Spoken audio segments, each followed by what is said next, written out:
Hola, buenas, soy Iván Campos y bienvenidos a mi canal. Tenemos Si a es que Juan no Carlos sé. Baruque. Juan Carlos Baruque es informático, profesor de educación física, maestro de ajedrez, entrenador de baloncesto, de balonmano, entre otras cosas. Presenta el programa Mundo Insólito de Radio, que casi gana Espacio en Blanco, aunque en el último momento ha habido un avance del Espacio en Blanco que ha sido sorprendente, casi por arte de magia, ¿no, Juan Carlos? Bueno, pero ahí estamos, todavía la lucha no ha terminado y demasiado orgulloso estoy de poder estar ahí. Que vamos a hablar de orgullos y de egos.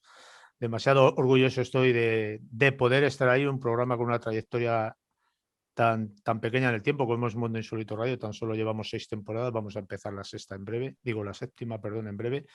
Y que nos hayan nominado y que llevemos en cabeza de esa nominación por la votación popular desde febrero de este año 2021, yo me parece una cosa extraordinaria, inimaginable e impensable en los más halagüeños de mis sueños. No sé si me explico. Que nos supere Espacio en Blanco, un programa que lleva no sé cuántos años en antena, o cualquier otro programa que lleva 20 o 30 años en antena, pues bueno, es algo que se puede prever dentro de una normalidad consistente. Lo extraordinario es que nos supere en los últimos 7 días y nos sobrepase. Entonces ahí habría que sospechar manos negras y manos, pero me da igual. Me Hombre, da primero, segundo, tercero, me da igual porque para mí es un gran orgullo a nivel personal individual que la te lo voy a gente, poner, que la gente nos haya votado. Es que yo me quedo alucinado. te voy a poner con un ejemplo de 1975. En Mister Olimpia se presenta Luz Ferrino contra Arnold Schwarzenegger. Y iban justitos y ganó Arnold Schwarzenegger. Y Luz Ferrino estaba deprimido. Vamos a ver, Luz Ferrino. Si lo raro es que hubieras ganado a Arnold Schwarzenegger. Bueno, Pues pero tú sabes que hay muchos intereses siempre detrás y como bien hemos hablado antes de empezar la grabación, hay unos intereses comerciales de marcas, por ejemplo, ¿no? No es lo mismo que se lleve el primer premio Mundo Insólito Radio, que ojalá nos lo llevemos, que no está todo decidido, a que se lo lleve un programa de una emisora de radio de tirada nacional con una trayectoria envidiable. Entonces, evidentemente, para los que otorgan el premio, publicitariamente hablando, como tú hubieras mencionado antes, vuelvo a repetir, pues les viene mucho mejor a que se lo lleve un programa como el nuestro, que se emite a través de plataformas digitales y que llevamos 6 años, casi 7 en antena. Pero bueno, ahí estamos y nos mantenemos en la lucha y yo siempre tengo fe en el destino y ya veremos a ver el destino cómo se porta con nosotros. tú empezaste en el ajedrez con 15 años. Empecé en el ajedrez por una casualidad. De hecho, ya lo he contado en algún que otro programa de radio que me han entrevistado sobre estos temas, sobre deportes, y en algún que otro canal de televisión local o regional.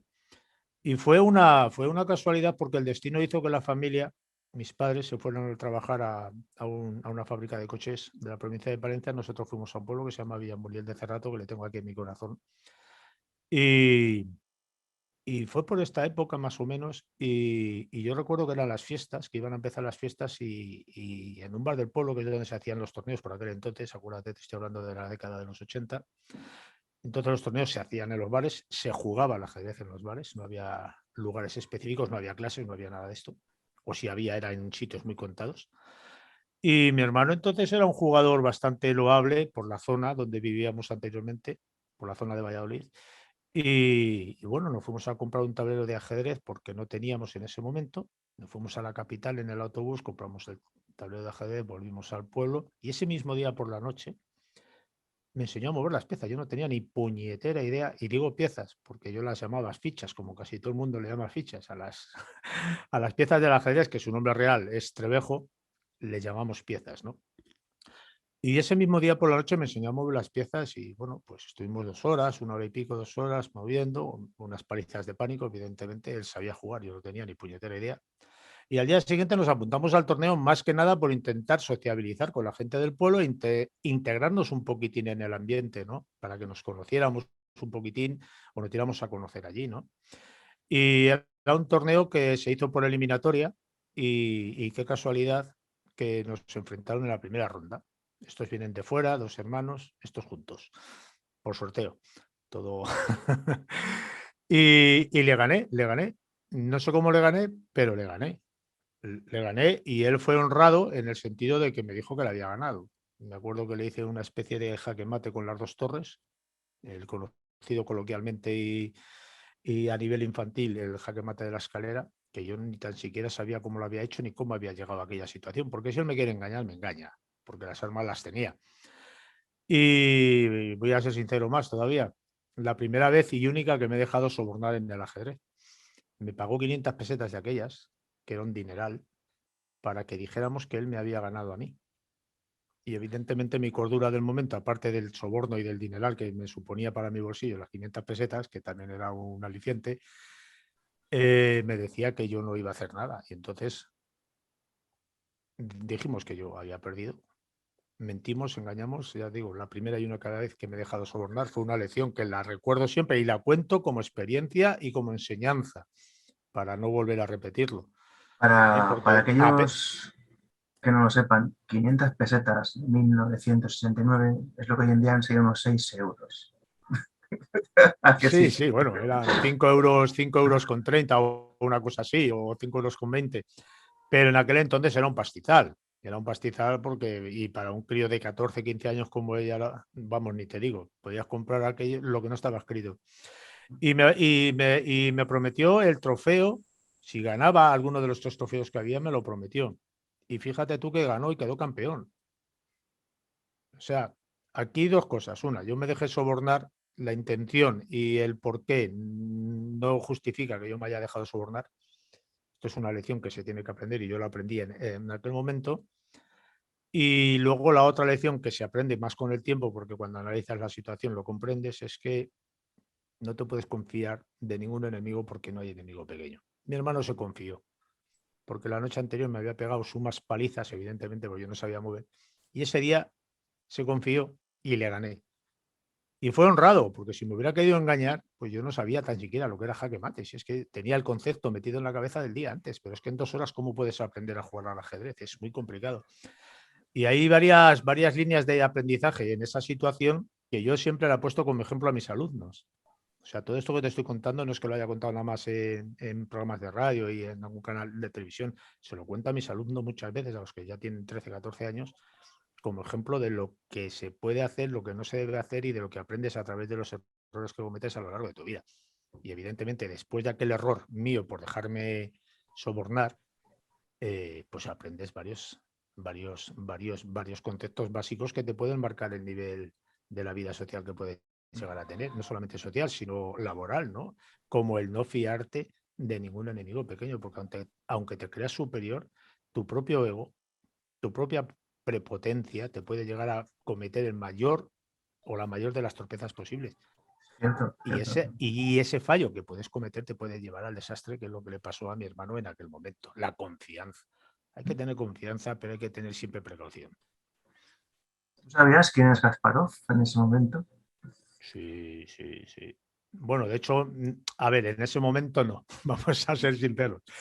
Me metí en el mundo del ajedrez cuando le gané a mi hermano, empecé a comprar las revistas aquellas que a muchos que han jugado al ajedrez conocerán, que era la del 8x8. Empecé a empaparme de toda aquella teoría, compré libros, compré un montón de cosas, conocí a Karpov, para mí el máximo exponente hasta el momento del ajedrez. Luego empecé a conocer a otras grandes figuras como Capablanca, por ejemplo, que otro de mis grandes ídolos. Y yo empecé a estudiar ajedrez y en cuestión de 6 meses quedé campeón juvenil de la provincia de Palencia. En 6 meses, o sea, por encima de gente que llevaba varios años a lo mejor jugando. Pero claro, el empeño y luego el gusto, que aquello me empezó a... Pues más o menos como la informática. Yo cuando conocí la informática me metí de lleno en el mundo, pero te tiene que gustar. Y cuando una cosa te gusta, tú te empapas y te empapas y te empapas y te empapas y te empapas. Voy a decir también otra cosa, que cuando este hombre empezó a estudiar informática, no eran lenguajes de programación, eran matemáticas. Para que la gente lo sepa, ¿no? Eran ceros y unos, básicamente, ¿no? Lenguaje basic, aquello era una odisea tremenda. De hecho, empecé con la informática, empecé un poquitín después que con el ajedrez, ¿eh? O sea que no hubo tanta distancia. Y bueno, mi primer ordenador, que era un teclado, lo que ahora llaman teclado, entonces era un ordenador, ¿no? Y Y me estuve 6 meses sin salir de casa, que se dice pronto y bien, ahorrando las propinas que me daban para poderme comprar aquel ordenador. O sea, tú fíjate, 6 meses ahorrando las propinas que me daban entonces, porque me parece, si no recuerdo mal, que andaba entre las 25.000, 30.000 pesetas de aquellas. Información, Que 25.000 pesetas y ese 25.000 pesetas. es lo que descendían ahora pues casi 800 o 1.000 euros, ¿no? No, no, no, no, no. ¿Tanto, no? 600 Bueno, euros. dices en comparación. Sí, sí. Sí, pues más o menos, sí, más o menos, unos 800.000 euros, sí, sí, seguramente, por aquel entonces, o 600 quizás, no sé, por no tirar tan arriba. Tú Es que, fíjate para ahorrar 600 euros. es que lo que la informática de sobremesa o un ordenador de sobremesa es algo que tiempo atrás sería impensable para una familia, pero lo garantizo. De hecho, hay un electrodoméstico que a lo mejor han visto en fotos o en películas antiguas que se llamaba reproductor de VHS y, Estaba pensando en ello ahora, precisamente. y podía costar, pues hombre, a principios de los 80, 200.000 pesetas. En aquella época te iba yo a contar la experiencia también, porque mi padre compró un vídeo, se tuvo que empeñar, o sea, pedir no empeñar, sino pedirlo a plazos, que entonces las cosas se pagaban a plazos sin ningún problema, y costó aquel VHS 150.000 pesetas. Y estuvo el hombre pues como un par de años pagándolo. O sea, no había terminado de pagar el VHS y ya se había estropeado. Sí. ¿Te acuerdas el año que fue? Pues por aquella época, ya vivíamos en Venta de Baños y tendría yo 16 años por ahí, un año o dos después de esto que te digo, ¿eh? 16 años serían el 85 a lo mejor, 86 quizás, Wow, o 86. por ahí, o 84, no recuerdo muy bien la época. Yo tenía unos 16 años. Es que en aquella época tienes los recuerdos, pero no te sabes muy bien los años, porque, No, porque pero tampoco los lleva. lo puedes situar por la mudanza. Claro, la Claro. mudanza fue, me acuerdo que fue después del Mundial del 82.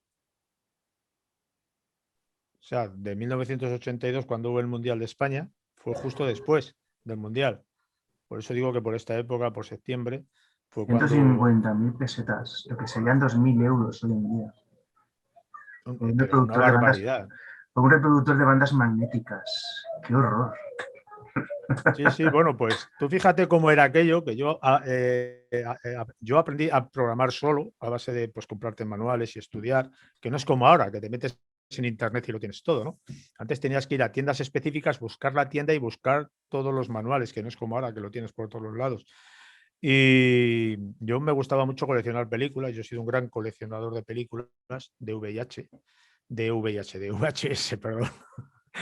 Y entonces me gustaba tener dentro de la colección, yo inventé una cabecera a través de la informática del BASIC, y tú fíjate cómo lo pasé, desde la programación informática a la cinta de VHS, que ahora no recuerdo cómo lo pasé. Yo me acuerdo que lo hice, lo pasé a una cinta de estas de, de casete, y luego de ahí no me acuerdo cómo lo pasé a la cinta de VHS. Pero tú cuando ponías la película, salía la cabecera que yo había puesto y luego la película.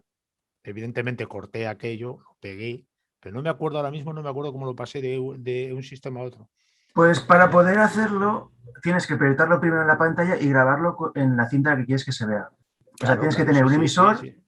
el receptor que sea televisión y luego la parte física externa que sería el reproductor, bueno, el reproductor grabador de VHS.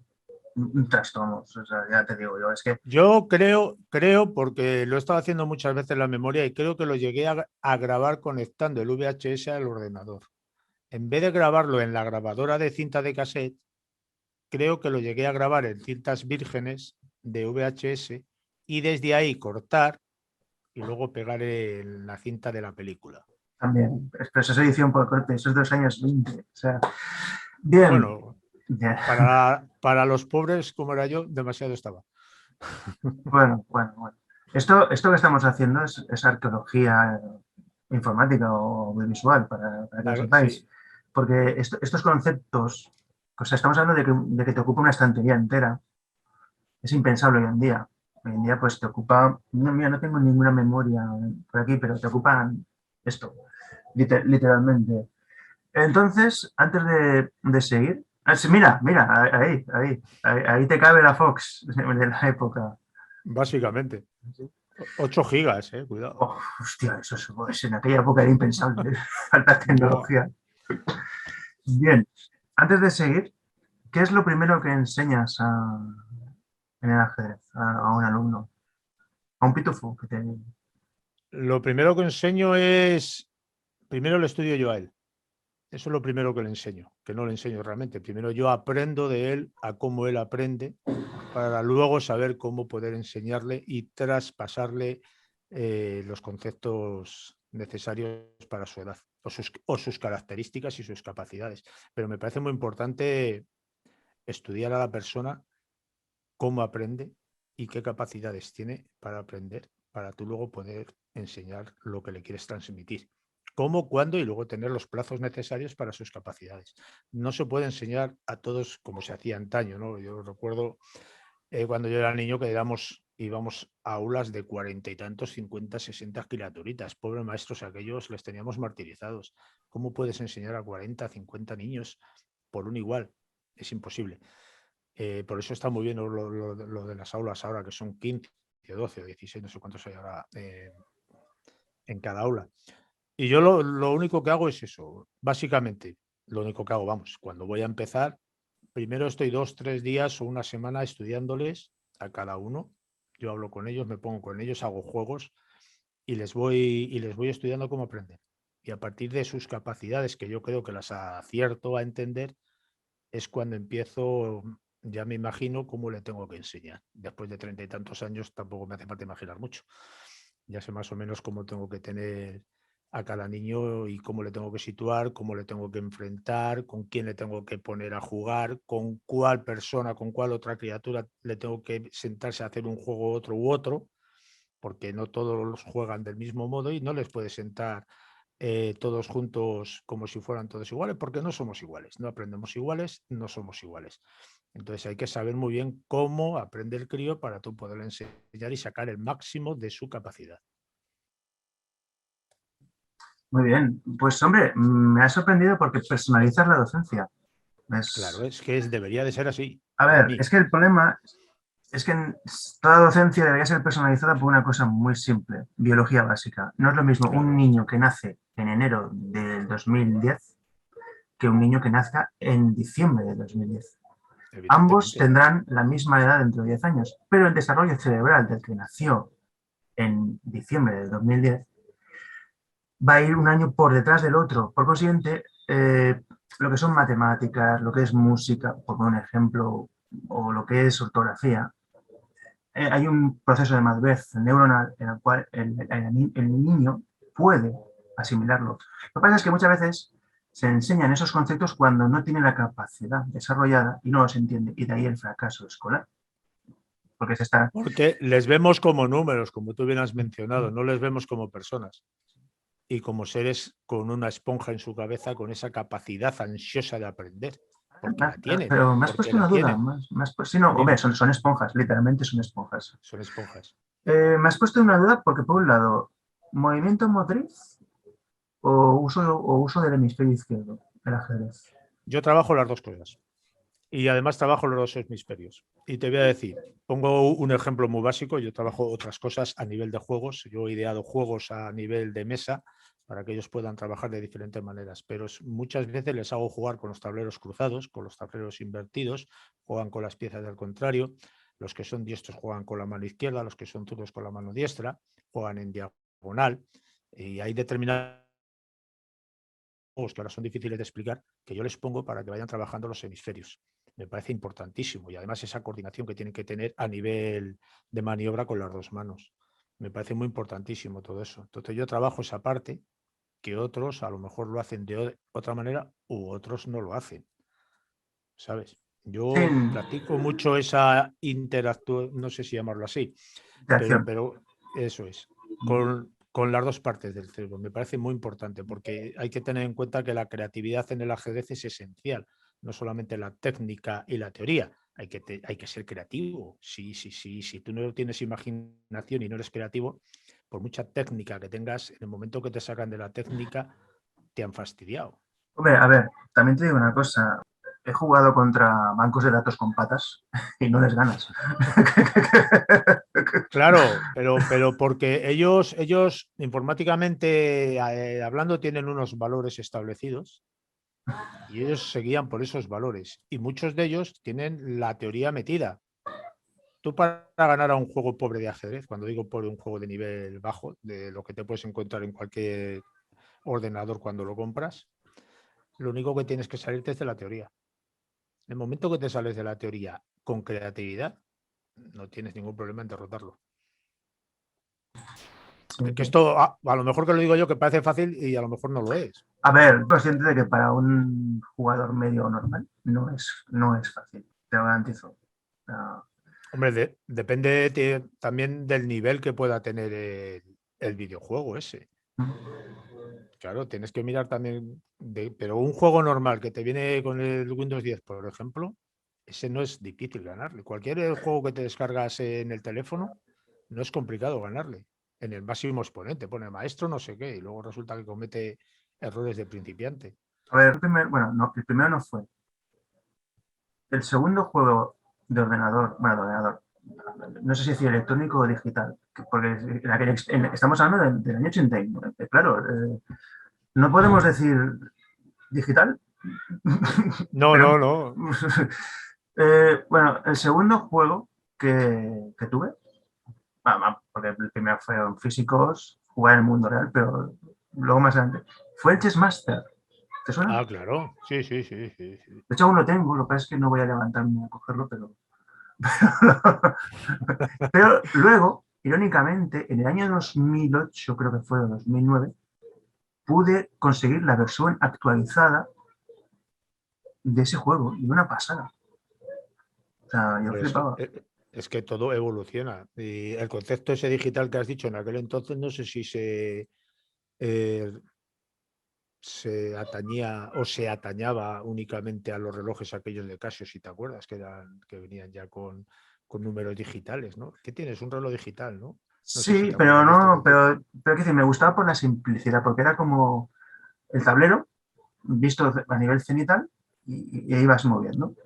Ya está, no hay más. Era simple, pero Porque, dentro de su simplicidad era su belleza y tenía unos niveles.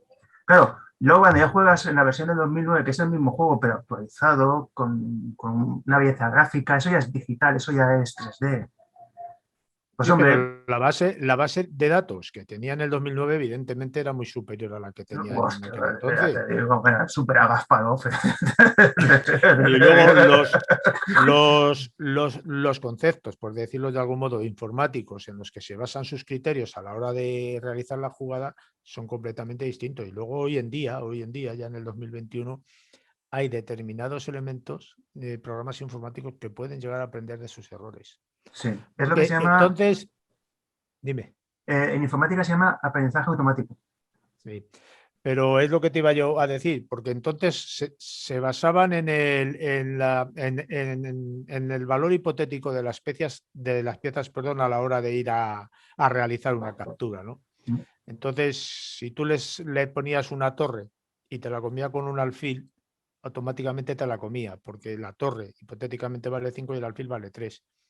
Pero si tú le estás haciendo una especie de clavada o le estás haciendo una especie de celada, mejor dicho, más que clavada, para luego realizar un mate posterior, pues no eran capaz de verlo, ¿sabes? Porque no tienen ¿Por qué? criterio. Porque, claro, eso es.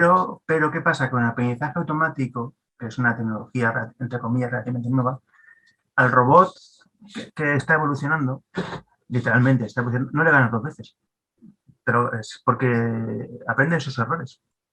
Pero es que ahora tiene conceptos de espacio.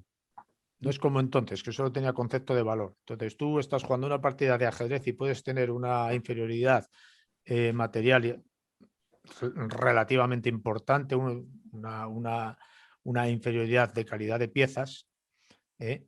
Y sin embargo tener un espacio posicional tremendamente ganador, que es lo que importa, ¿no? Porque en el ajedrez el objetivo es capturar al rey, encerrarle y llevártelo. Te da igual. que tengas la dama que no la tengas. Si tú eres capaz de encerrar al rey, acorralarle y no dejarle salida, has ganado. Y el Sí. otro puede tener las piezas que quiera. Yo lo digo esto a nivel coloquial, que es lo que les explico a mis alumnos, que aunque te coman una torre, te coman un alfil, tú lucha, porque el objetivo no es conseguir la torre para igualar la partida, perdón. El objetivo es enterrar al rey y que no se pueda escapar. Bueno, no nos adelantemos, que eso hablaremos ahora. Pues antes de seguir, porque me has dicho eso, que tú personalizas según el alumno. Yo pensaba que cuando cogías a un alumno, pues empezarías pues conceptos como el jaque pastor o hablar de la defensa siciliana, que es lo que todo el mundo conoce, entre comillas. Y sin embargo, no. Simplemente creas un juego de estimulación. Ya está. Juegos de aprendizaje. Sí. Empezamos con juegos básicos de movimientos de piezas individuales para que ellos vayan cogiendo el concepto de los movimientos. Para mí, yo lo digo por si alguien, que habrá mucha gente que sepa más que yo, pero si alguien, para enseñar la pieza más difícil para que un alumno aprenda a mover, es el caballo. Y todo el mundo dice que, yo te voy a poner un ejemplo, todo el mundo dice que el caballo se mueve en forma de L mayúscula. ¿No? Sí, Pero toda si la yo vida, te digo, toda la vida han dicho eso, sí. toda la vida han dicho eso, pero si yo te digo que el caballo mueve una casilla como la torre y una casilla como el alfil, estamos haciendo el mismo movimiento, y el alumno que sabe mover la torre y el alfil aprende a mover el caballo rápidamente y siempre hacia la dirección donde vaya, claro. No puedes mover hacia adelante como una torre y luego hacia atrás como un alfil. ¿Vale? Sí, sí, O sí. mueves primero como un alfil y luego en la misma dirección como una torre, una casilla. Y lo aprenden muy rápido. Hay niños que no, pero hay otros niños que lo aprenden mucho mejor esto que explicarle lo de en forma de L mayúscula. O el contar 1, 2, cambio de dirección. Que hay otros, hay muchos sistemas. Pero este que yo te digo, cuando saben mover la torre y cuando saben mover el alfil, saben mover todas las piezas. Todas. Porque los peones, para explicar otro movimiento, ¿no? Que tú sabes que el peón es la única pieza que captura de forma distinta al movimiento, ¿no? Pues los peones mueven como una torre y comen como un alfil. Y con Sí, esos dos movimientos, de esas dos piezas, les enseñas a mover todo. La dama mueve como un alfil y como la torre hasta donde pueda. Y el rey como el alfil y como la torre, de una en una menos en el enroque. Ya está. Con vale. esos dos conceptos, por eso yo siempre empiezo con juegos de torres y juegos de alfil. Porque a partir de ahí, una vez que saben mover la torre y el alfil a diestro y siniestro, saben mover todas las piezas. Vale.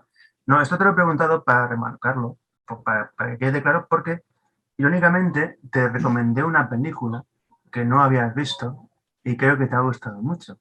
Es una película Sí. de Guy Ritchie del 2005 llamada Revolver, que creo que es la mejor masterclass de ajedrez que se puede ver, ¿verdad? Bueno, la verdad es que la película es muy buena. Lamentablemente la he visto, con todos los respetos, en idioma latino y la voy a tener que volver a ver en castellano para poderla captar mejor, la intencionalidad que tiene.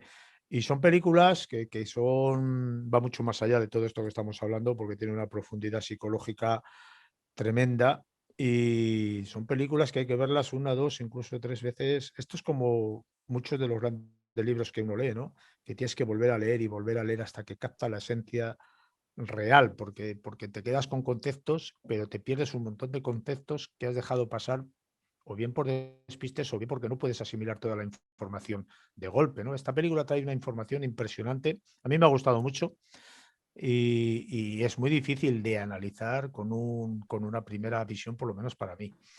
Pero Pero, tiene una profundidad, pero esto es para personas adultas. Esto un niño no, no. con todos mis respetos, un niño no puede ver esta película. Yo creo que Guy Ritchie dijo, voy a hacer una película para ajedrecistas.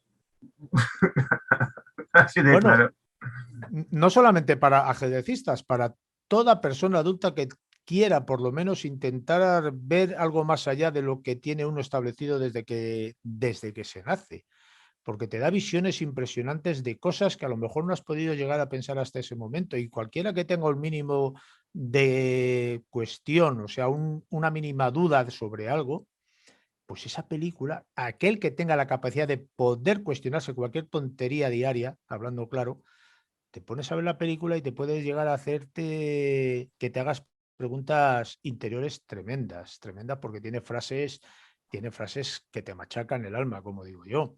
Y el final es, no lo vamos a desvelar, pero el final es tremendo.